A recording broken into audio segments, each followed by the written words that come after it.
Shkarkohet përfundimisht gjykatësi apelit Enver Begjeti. Gjykatësi, i cili ruante në sirtar lëndët e Sasho Mjallkovit derisa ato të vjetëroheshin, në dhjetor të vitit të kaluar u fut në listën e zezë të SHBA-s për shkak të korrupsionit të konsiderueshëm dhe marrjes së rishfetit nga Mjallkov. Ai u shkarkua më 27 maj nga Këshilli Gjyqësor, por Begjeti ankimoi vendimin dhe Këshilli i Ankesave i Gjykatës Supreme në seancën e sotme solli vendim me të cilin e konfirmoi vendimin e Këshillit Gjyqësor.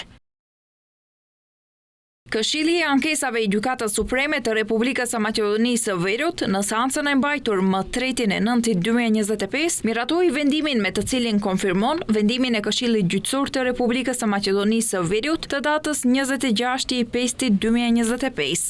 Vendimin e publikoi edhe Këshilli Gjyqësor, i cili thekson se gjyqtari Begjeti shkarkohet për shkak të shkeljes së rënd disiplinore që e bën të padenjë për të kryer funksionin gjyqësor.